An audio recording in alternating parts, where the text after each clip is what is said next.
This is Eat the Reich.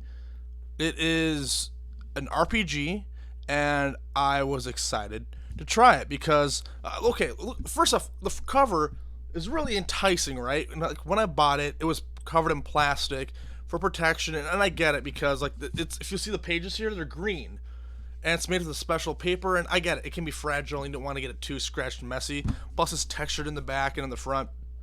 The design is just gorgeous. So, what is this game about? You are vampires, and your mission is to go through France in World War II and drink Hitler's blood and kill him.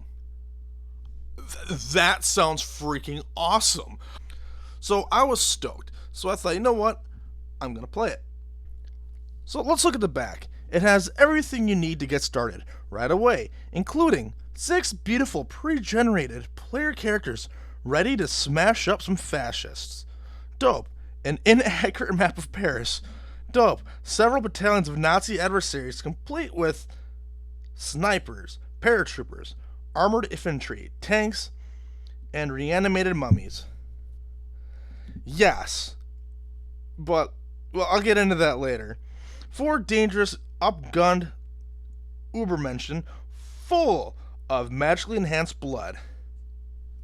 Yes. Ready to learn rules with push cinematic action.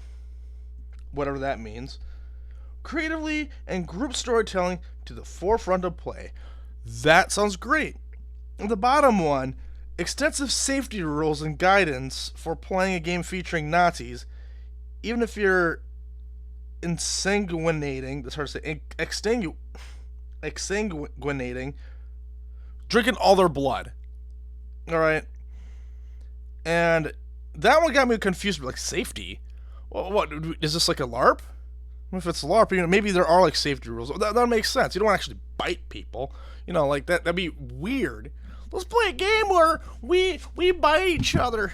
Now, so I open this up, and the front is, look at this. Look at that. Gorgeous. The colors, the design, and the whole book. The whole book, as a matter of fact. Look at this. It's just dripping with style and personality. Like the characters, and it's just so good. So I'm gonna give you a tour of this book, front to back, and I'm gonna give you the whole rundown on this game. All right. And there's more back here. So, who did our art again? His name is Will Kirkby.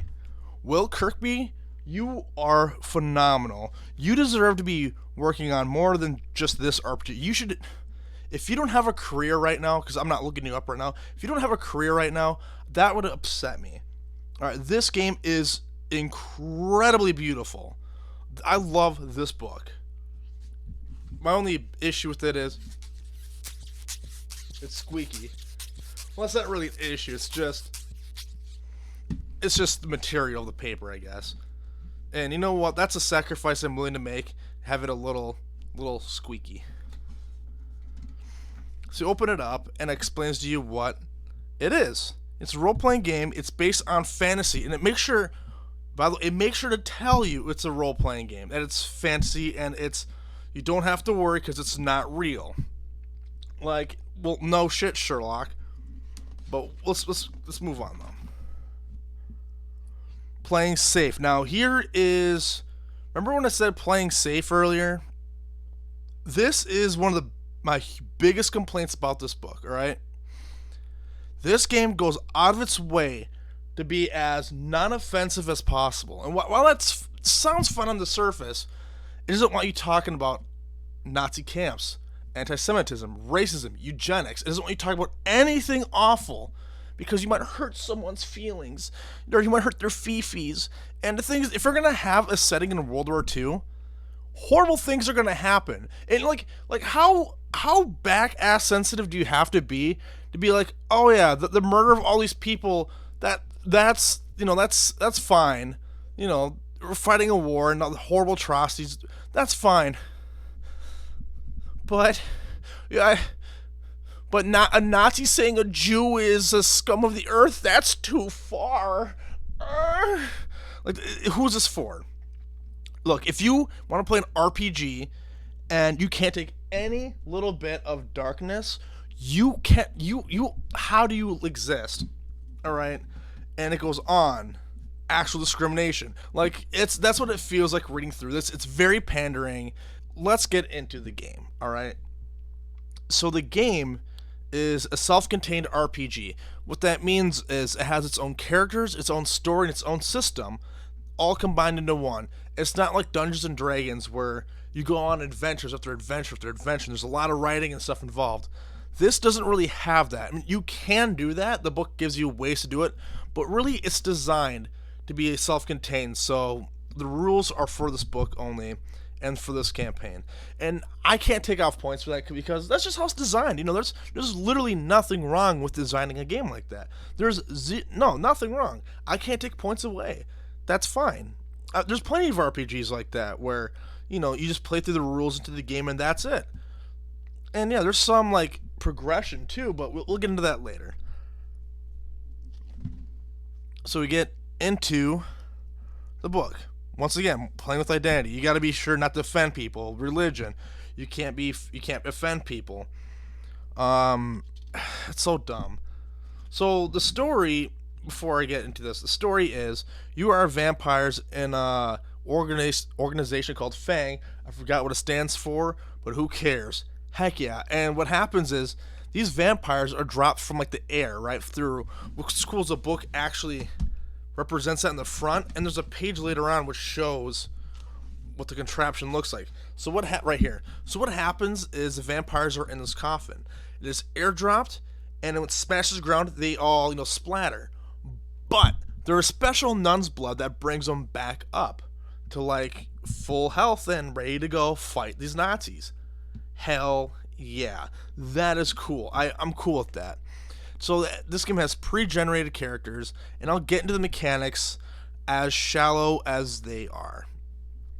All right, so Arena, look at I just want to talk about just.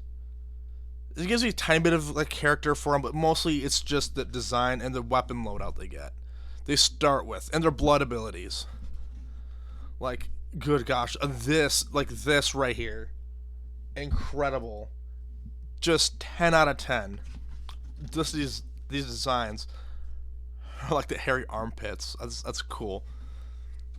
And then you got Flint, the psychotic man bat. All right, so Nazis. So it explains kind of the setting a little bit here. That's what that's about. All right, so this explains how the game is played. Okay, so how it works is you roll 6-sided dice depending on what weapons you're using, and you get bonus dice if you have an advantage of some kind. So if you look back here, let's look at this guy. So let's say he has a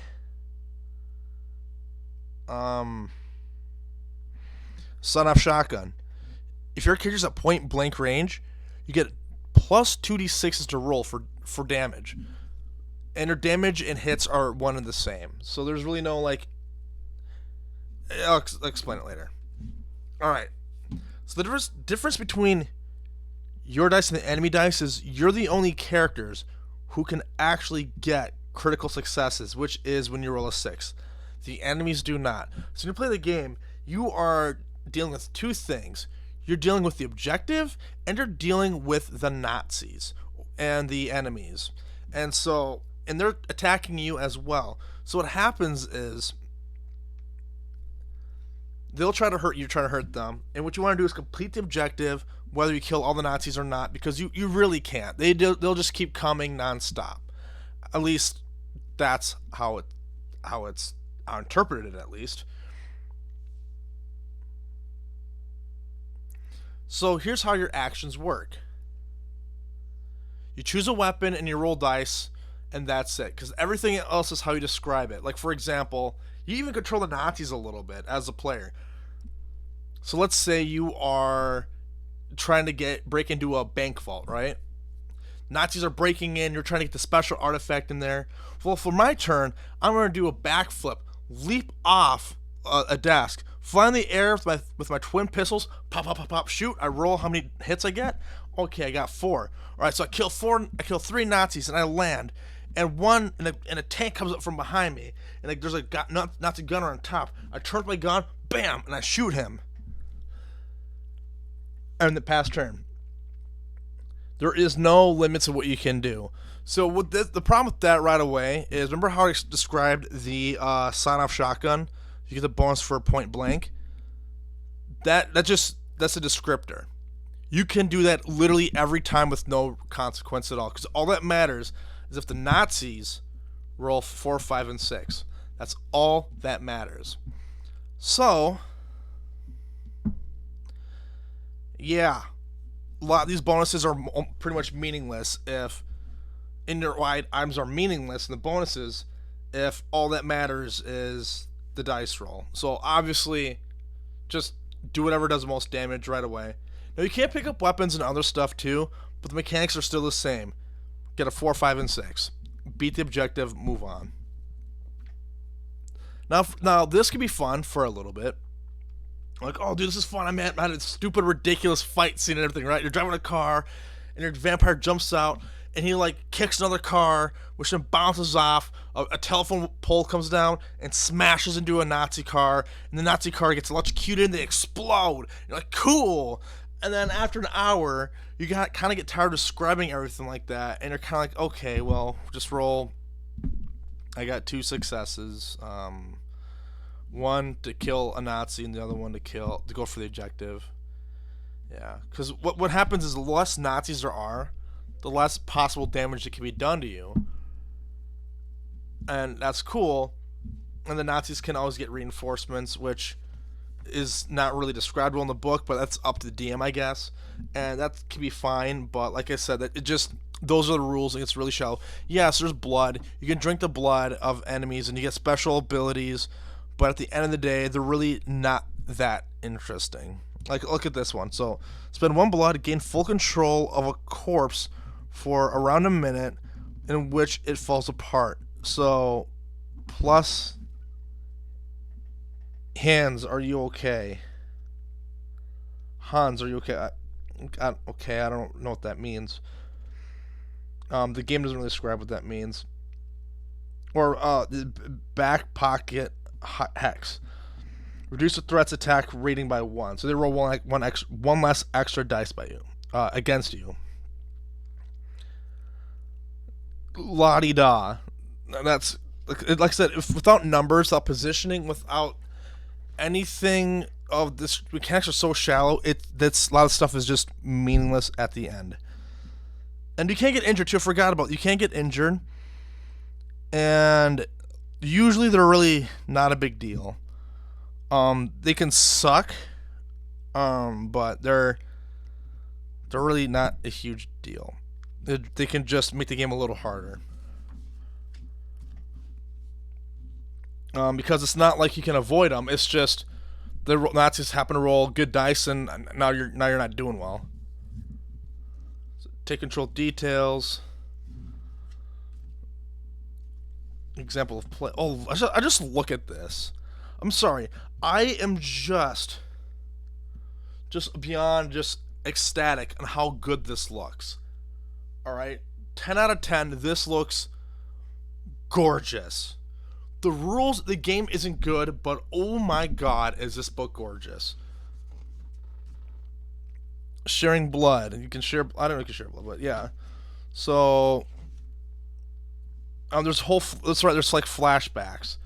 So, once per session, if you roll 2 successes or fewer, you can get a flashback to spur yourself onto victory.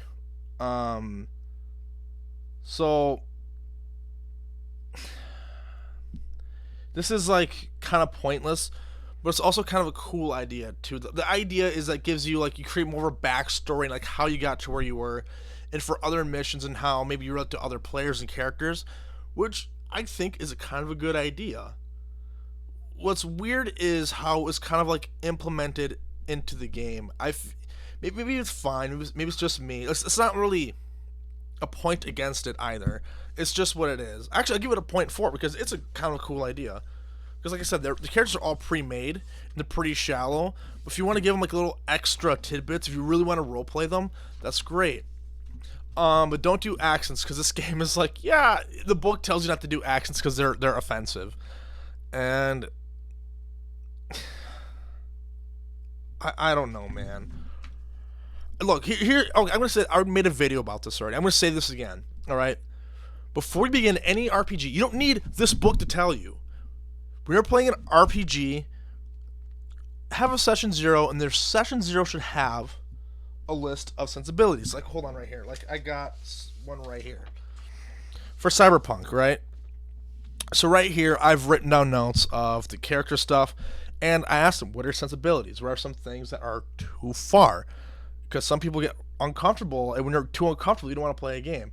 Like, the classic one is, Fade to Black. Like, no one wants a long described sexual scene. It's uncomfortable. I hate it when movies do this, or when they have these long drawn out kissing scenes. Like the new Superman was great, but there's too many scenes where you're just sitting there for like a minute, like watching Superman kiss Lois Lane, and it's like, yeah, cool, we get it. Move on with the story. And it's just weird. It's just weird having like explaining your sexual fantasies to people. So I don't do that. So we talked about like we can talk about suicide in passing, like this guy killed himself back at this point, but nobody wants to see it and have it described. Fair. Child abuse, you can have it as a backstory or something, but once again, nobody wants to witness that happening. I don't want to describe it. Rape, once again, with the whole sexual, I don't want to describe it. We could have like a character who was, like raped, for example, and has had like a horrible time, and maybe that's a good motivation for your characters to fight this villain or this gangster. Like, dude, this guy's a piece of shit. We need to take him out. And Fade to Black, I've said before. And the thing is, if you can't talk about atrocities, if you can't talk about the bad things that have happened, then there is no motivation to beat the bad guy. Like, this game says, like, once again, you can't talk about Auschwitz, for example.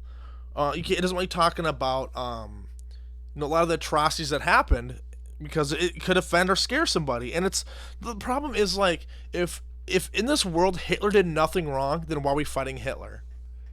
You have to have the villain be a villain.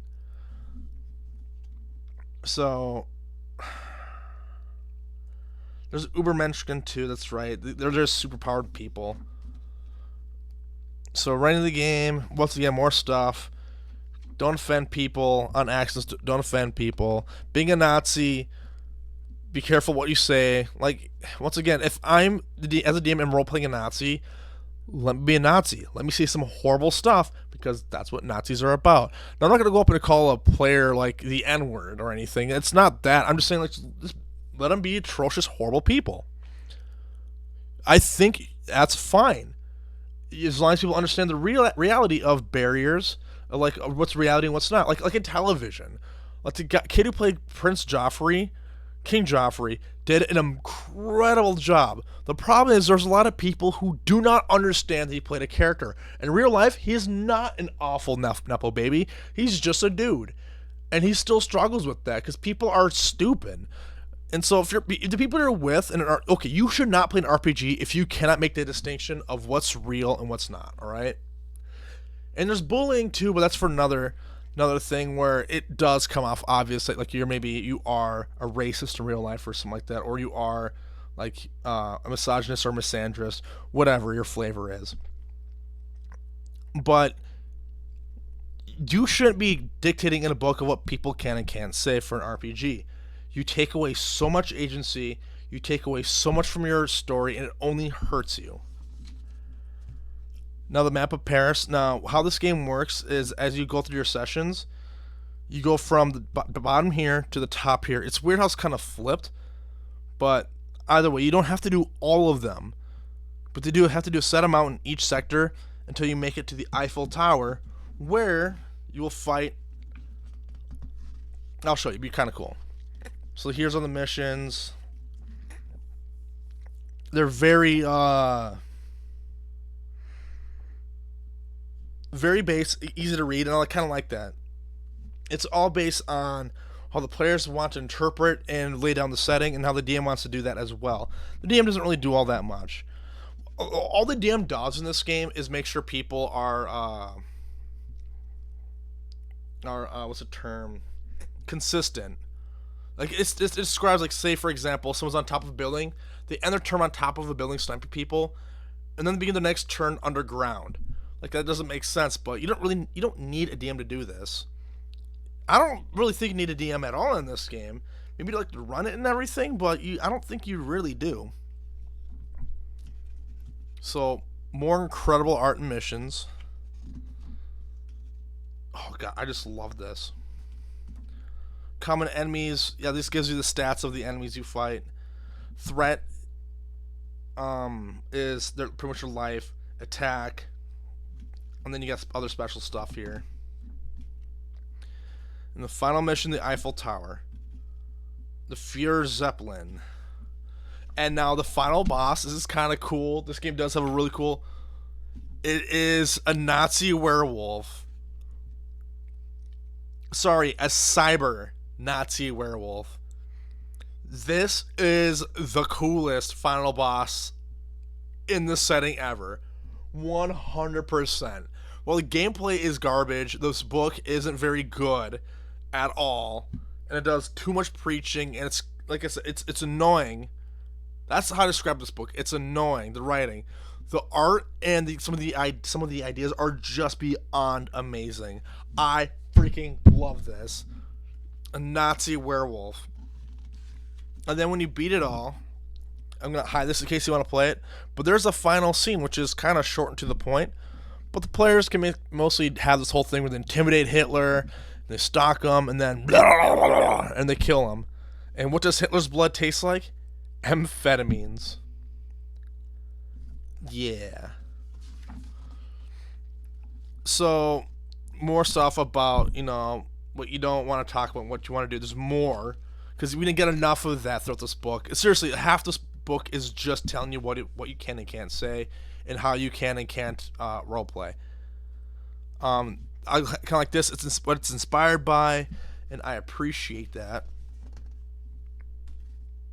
Further adventures. So the back here, if you want to make more adventures and make more missions and stuff, it gives you the tools to do that, but it's not really designed for that. And once again, there's nothing wrong with it. There is nothing wrong with having a self-contained game where it's just the book and that your adventure is through the book. There's nothing wrong with that. So, but if you want to continue, it's like, yeah, here's some tools, you can do that. If you really want to, you can. And that's the end of this. Oh, that's right. And you can make guidelines how to make your own vampires. Different ways to play it. And yeah, there's also some progression, I guess, if you want to. But this game though, oh god, this artwork is so good. Oh gosh, it's so good, the artwork. So my final opinion on Eat the Reich is, it's not a good game. It is bad. I don't know how to. I don't know how to be nice about it. The book's annoying. The gameplay isn't good. The book could be probably 10 page, maybe 15 pages with the missions. It doesn't need to be as long as it is, because it's all pandering, hand-holding. Don't do this. You can't defend anybody in World War II. If you're gonna have a game set in World War II, you gotta let people experience the darkness. So the writing the game is bad, but Kirkby, oh my goodness, gave herself a gold star. Like I said, that maybe some of the best, if not the best, artwork and style in an RPG book I have ever seen. It is just gorgeous. I will never play this game, and I thought about giving it away, but I just flipping to the pages sometimes and just looking at the really good coloring and the really fun designs. Yeah. So I'll be reviewing other RPGs and stuff and talking more about other stuff, mechanics and everything like that. But I just wanted to give you an overall review of Eat the Reich. It might be for you. It might be. But if you are like a standard RPG player and everything, you're not gonna like this. A lot of people aren't gonna like this unless they are. Actually, I don't know. I don't know anybody who's gonna like this game. It's like I said, it's gonna get boring really quick with just how shallow the mechanics are. And but it's still the art. All right. Anyway, I'm talking more and more about other stuff later on. Like I said, I've got a game for Cyberpunk Red. I'm excited. I'll be talking about that. Stuff about Dungeons and Dragons, other RPGs, mechanics, ideas, stuff for becoming a better DM, making dungeons, all this good stuff. I'm planning on having on this I plan on having on this channel, and this is like the fanciest review because I don't want. I just have a lot to do, and my personal life right now doesn't give me a ton of time to like make this super fancy. I might do a fancy version later, but my whole point is subscribe to this channel, just sub to it, and if you want more RPG goodies, because there's a lot of good stuff coming, and I got a lot of great ideas that have been tested, tried and true, and I've been taking advice from other role playing channels and stuff, and I'm coming up with my own ideas, theories, and throwing my own spin on their advice because we're all different. We all like to experience our games in different ways, and that's fantastic, and that's perfectly fine, and I think that's great. I think that's great. Well, anyway, I'll see you guys later. Hit that bell button, that bell icon, just for more stuff when it comes in. Oh, look at that! He's talking about Pathfinder 2 or Starfinder. Yeah, that's right. Starfinder just came out as I'm recording this as of July 31st, which is that's 20 days ago. But still, I'm gonna look at that. I want a spacey game, and that might scratch that itch. So I'll see you guys later.